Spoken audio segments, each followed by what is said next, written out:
Hello. Good morning, good afternoon, and good evening. Welcome sa ating channel. At bago tayo magpatuloy, pakihingi ng isang like and subscribe.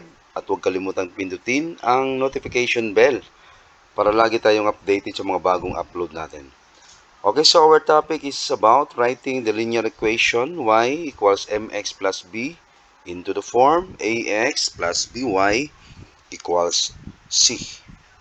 Okay, so any linear equation of the form y equals mx plus b can be transformed into the form ax plus by equals c, where a is greater than 0. In fact, when m and b are rational numbers, a, b, and c can be chosen to be integers where a is greater than 0.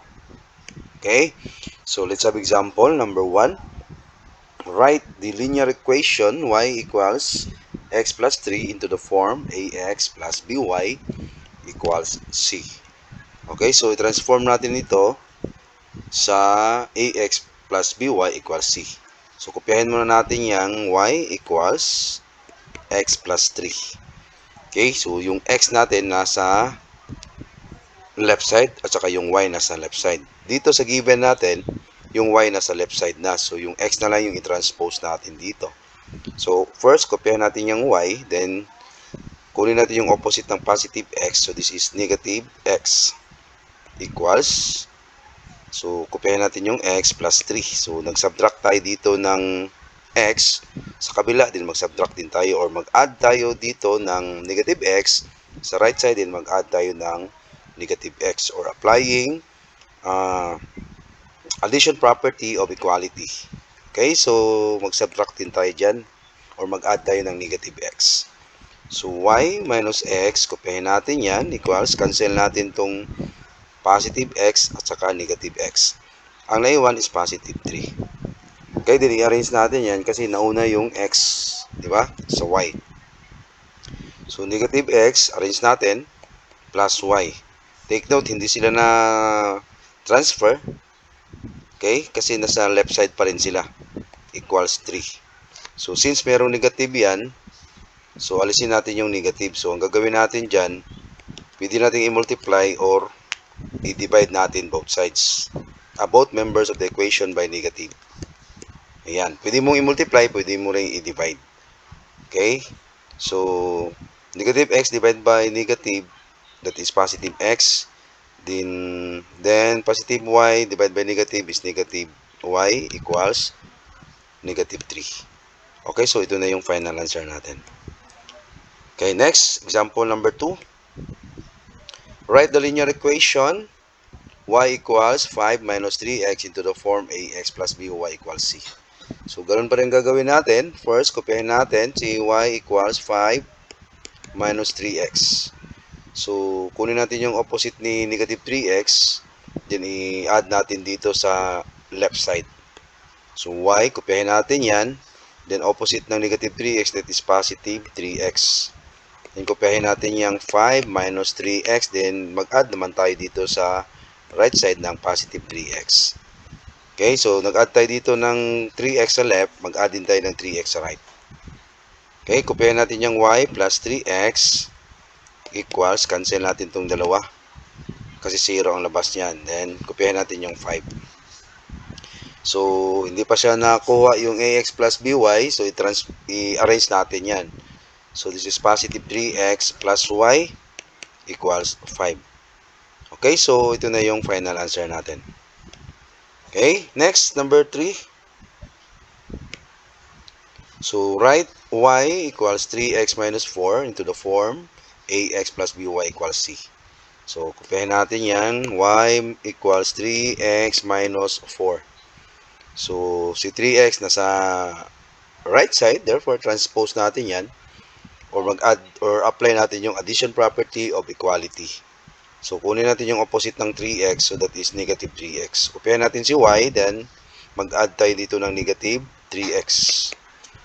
Equals, kopyahin natin yan. 3x minus 4. Then, mag-add naman tayo dito sa right side ng negative 3x.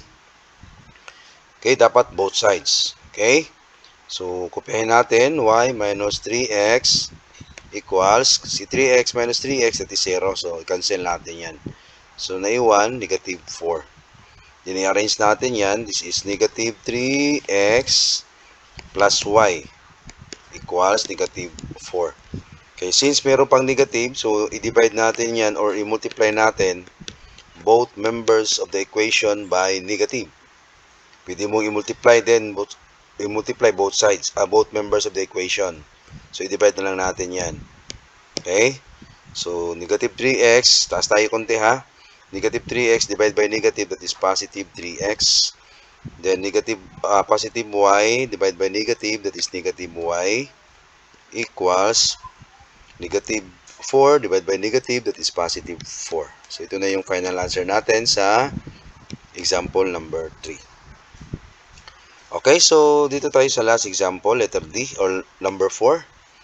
Write y equals 3/4 x plus 3 into the form ax plus by equals c. Okay, so kopyahin natin yan. Y equals 3/4 x plus 3. So, ganun pa rin ang gagawin natin. Kunin natin yung opposite ng 3/4 x. So, that is negative 3/4 x, di ba? So, kopyahin natin yung y. Then, opposite ng ito, that is negative 3/4 x, then equals, kopyahin natin yung 3/4 x plus 3. Tapos, mag-add naman tayo dito sa right side ng negative 3/4 x. Dapat both sides. Nag-add tayo dito ng negative 3/4 x, dito rin 3/4 x. Okay? So, kopyahin natin yan. Y minus 3/4 x or times x equals itong positive 3/4 times x at saka negative 3/4 times x, i-cancel natin yan. Kasi 0 ang labas niyan. Then, ang naiwan, positive 3. Okay, then i-arrange natin.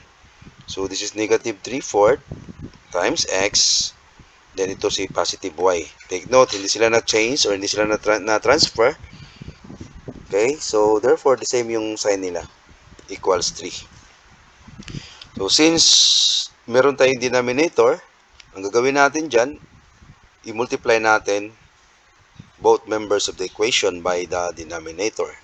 So, kopyahin muna natin yung 3/4 x, then i-multiply natin sila by 4. Okay? Then plus, ito sa y, i-multiply din natin yan siya by 4. Okay? Equals 3, i-multiply din natin siya by 4. Then, i-cancel natin yan, kasi 4 divided by 4 is 1. So, naiwan, negative 3x. Okay, ayusin na natin ha. Yan. Dito, plus 4y equals 12. 3 times 4 is 12. So, since meron pa siyang negative, alisin natin yung negative na yan. Paano siya alisin? Pwede mong i-multiply, pwede mong i-divide both members of the equation by negative. Okay? So, negative 3x divided by negative, that is positive 3x.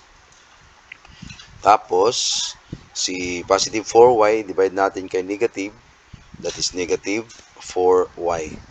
Then equals positive 12 divided by negative, that is negative 12. So, ito na yung final answer natin. Okay, so maraming salamat sa panonood at pakikinig. At again, sa hindi pa nakasubscribe, paki-subscribe na lang. At huwag kalimutang pindutin ang notification bell para lagi tayong updated sa mga bagong upload natin. Maraming salamat and God bless.